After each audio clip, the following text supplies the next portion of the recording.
Actually, you brought up a really good point, because every time we have a workshop, every time we talk about opportunities and challenges about retail media, one of the buckets out of 4 is always transparency. And transparency comes twofold. To your point, in your case, you had a great partnership with OB, and they were open to some traffic diversion to outside of their partner platform, and you had the data to be able to measure the performance. And then transparency and measurement brings my next question. Since you get a successful case study, and since you were able to get a lot of data and collaboration with your retailer partner, do you have a good level of understanding what incremental revenue or what kind of attribution you got from your retail media investment, not only online, but maybe also offline? Because the term, I love the word you used, buzzwords. One of the buzzwords we use a lot, we search about a lot, and we try to figure out a lot is incremental return on investment, incremental ROI. Yeah. Did you get any closer, or were you ever able to hold your incremental ROI with this partnership? Sure. I mean, let's be very honest and transparent here. Of course, through that specific case, as we drove a non-endemic campaign, we could measure the direct ROI on our side. That was easy to do. However, we also know that, as you pointed out, a lot of our products are rather large ticket items. You don't do any immediate purchase, etc. What we don't know is how many customers have we actually reached through the OB campaign and then decided maybe to go into one of our specialized dealers, convert there, etc. So that's a bit of the unknown factor of the retail media case for us. That's something that we are trying to explore together with our channel partners, also to get a better understanding where they actually got the hook for our product, where have they first seen it, etc. But then you are touching various different channels, various different channel partners. Then, of course, you have also legal constraints, GDPR, etc., where it's not always so easy to track everything. So to be very transparent with you, this is where we are also a bit in the blind, like many others out there. It's a reality for almost 99% of us. That's why I'm asking the question to just help us to get closer to the answer, if there's a concrete and short-term answer, because it's still not clear for any of us. Then let's talk about the successful example. Since you mentioned one good case study with a retailer partner, can you mention another example where you were able to combine successfully an e-commerce project or e-commerce initiative with Husqvarna brand portfolio, effectively between online and offline in terms of distribution? Yeah, so I think that driving traffic from offline to D2C is great. Yeah. And also being able to measure the campaign is great. But do you also do it in fulfillment and distribution? Are you partnering in terms of physical movement of the goods? Yeah, that's what I mentioned before, where I said we are moving beyond D2C 1.0, where we are really involving our channel partners. So a good example is in our Swedish home market, where we actually have that up and running with hundreds of our channel partners. And where actually you can convert on Husqvarna.com in Sweden.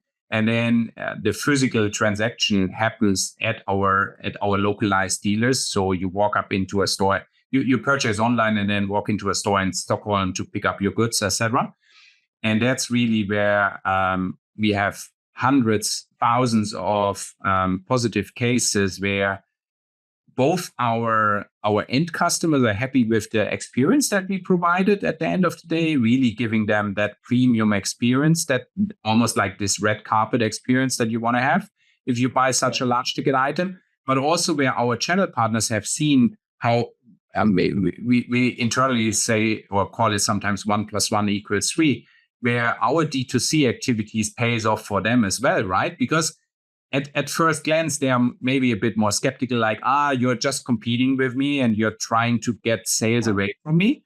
But then they actually learned, there's a consumer coming into my store because he actually bought something online. Now he wants to pick it up and maybe cross-sell and buy something else in addition, or he's signing up for an installation or an additional service case, etc.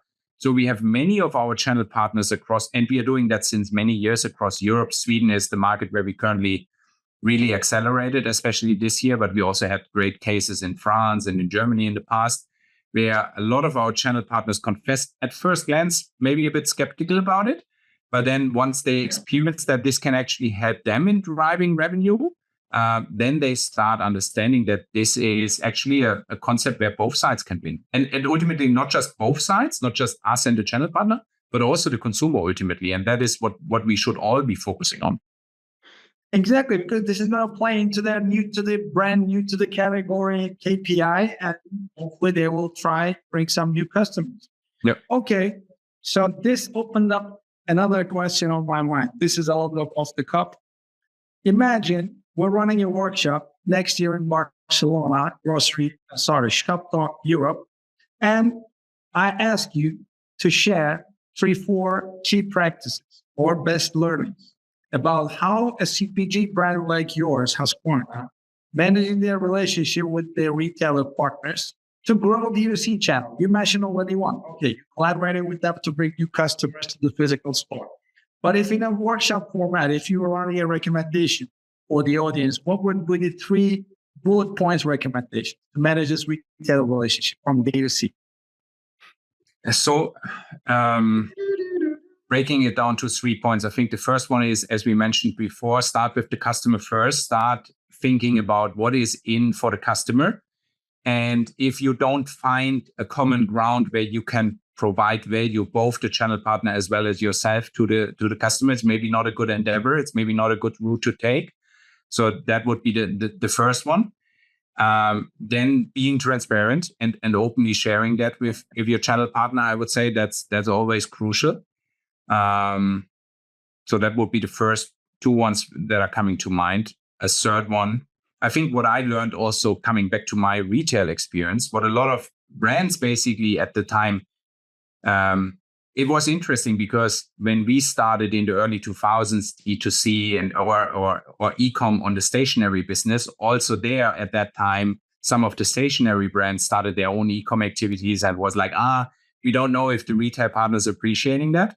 In the end, we had great conversations with some of our brands that we carried that we said, if you're driving D2C, you're learning all the pain points that we are going through. You learn how to execute e-com. You learn what customer service means. You learn what a proper B2C logistics means, etc. So that ultimately helps improving the experience, and that ultimately helps also building the brand and bringing more customers to us.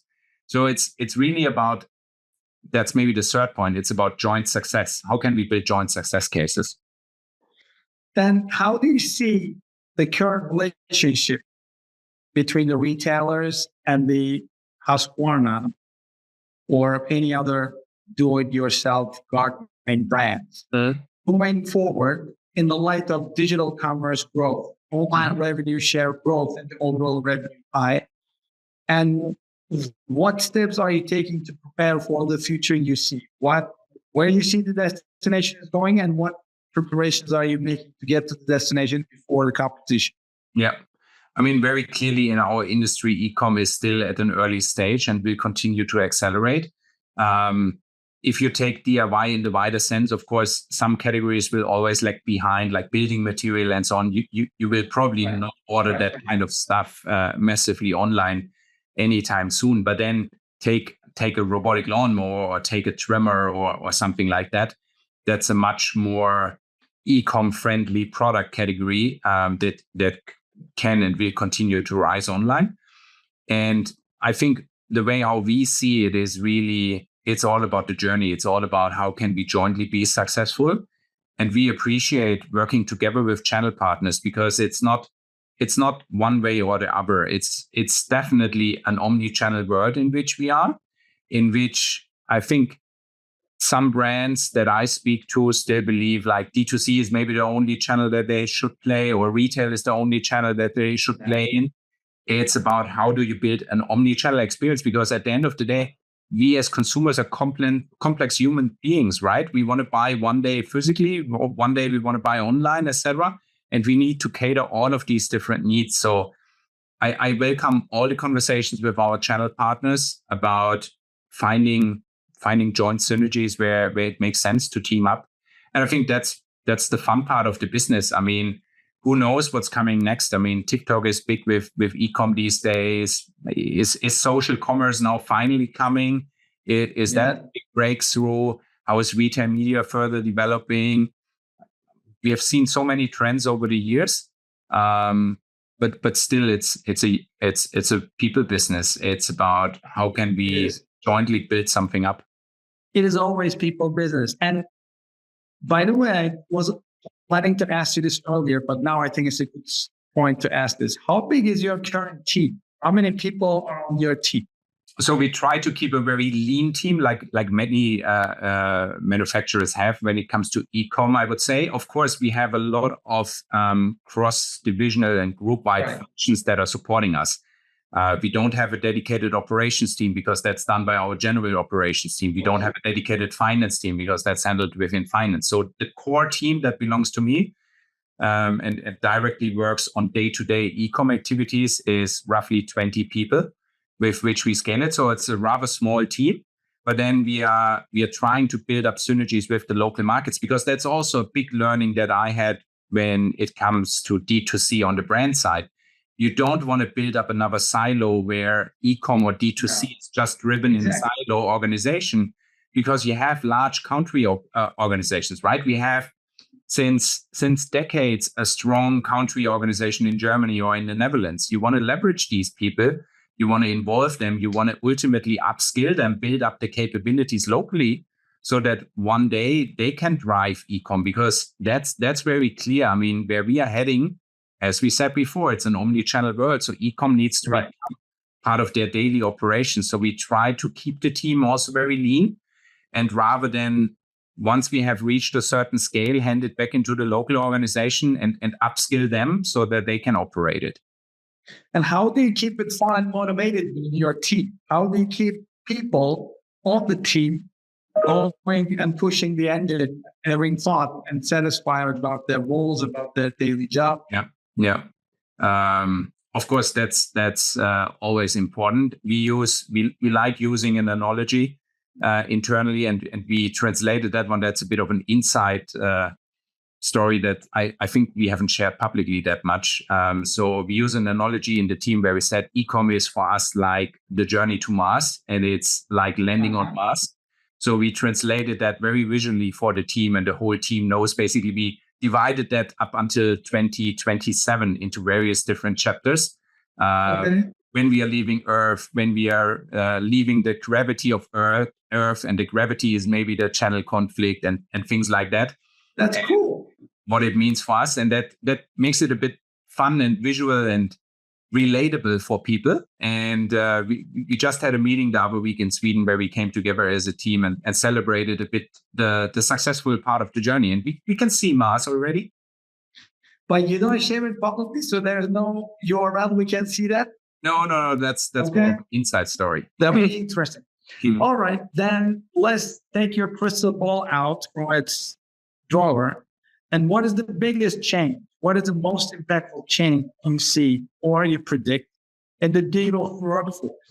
Because you mentioned cross-functional teams, cross-functional roles, and many of us are changing our functions and powers to be able to adapt to e-commerce world. When do you see personally the biggest impact will happen in the digital workforce in the next, 5-10 years maybe? Good question. I think especially for brand organizations, manufacturers, it's finally understanding where your customer is. And FMCG brands are further on that journey than a lot of more traditional brands like us, where for us, the customer was in the past very often the channel partners and not really the ones using our products. And it's this part of the journey, understanding who your customer is and how you can provide value for the customer. I think that's the biggest learning. And the biggest change driver also over the coming years. It's not so much technology, because at the end of the day, I think technology is part of our daily life, and technology will always change, and there will always be something new coming up. AI, of course, is the big hype subject this year, and next year it might be TikTok again, social commerce or whatever, right? But I think the big turning moment for brands is really realizing who your customer is and how you provide value for them and how you stay relevant also. All right. I think that's pretty much wraps it up. But I have my own 3 words to summarize our conversation. Now I'll ask you to use 3 words to summarize Husqvarna's e-commerce journey or your team's e-commerce journey, what 3 words you would you use to describe this journey? Because I already found my 3 words within your sentence. That's a good one. So definitely passionate. I think passionate is, or passion is something that drives us. Having a bold vision. So I'm not good in just breaking it down to 3 words, but having passion, being bold in what your vision is, and having fun at the end of the day. Because I mean, again, when I speak about my team, it's sharing joint moments together with the team. Right. I think that's much more. As I mentioned before, I was working for a company that had $4 billion online sales. That's probably not going to repeat anytime soon with any brand that we are working in Europe. So it's not the success on a certain volume or figure that you reach, but it's being successful as a team together and sharing moments. I mean, I spent more time with my team than with my wife and my family, and to a large. Let's not share this. Let's not share this. Okay. Yeah. Okay. I filtered the word you selected, even though you use more elaborate and smaller sentences. I selected passionate, bold, and fun. Yeah. Okay. You want to hear my 3 Yes, words? absolutely. Tell me. Mars on site. Mars on site. Okay. Yeah, that's good. That's what I loved about how you structure the ongoing journey and how you depict it to keep the team motivated. Well, Stephan, I appreciate the time. Thank you very much for joining us today. I believe I personally learned a couple of good nuggets about how to combine D2C and traditional retail while you keep your bigger retailer partner engaged at the game and benefit on both sides. And I also learned a little bit more about the brand power and brand positioning, how it can impact your B2C traditional channel while you're still growing your D2C. And Mars on site will be one of my key takeaways from the journey. You want to add anything before we wrap it up for the audience? Yeah, maybe just thank you for having me again. It was a real pleasure, and looking forward to listening to all the future episodes that are airing as well. You told me a bit upfront who is coming next, so I'm quite excited about that one. Yeah. And of course, anyone who is interested in speaking about robotic mower or gardening, feel free to reach out, and let's speak offline again about your garden as well. That's definitely what we'll do. Thank you very much. Thanks, everyone. Thanks for joining us today. Stephan Waldeis from Husqvarna, VP of D2C, was with us today. And we're going to be sharing some more tips about your gardening this summer, hopefully on the chat. Have a great day. Take care now. Bye-bye.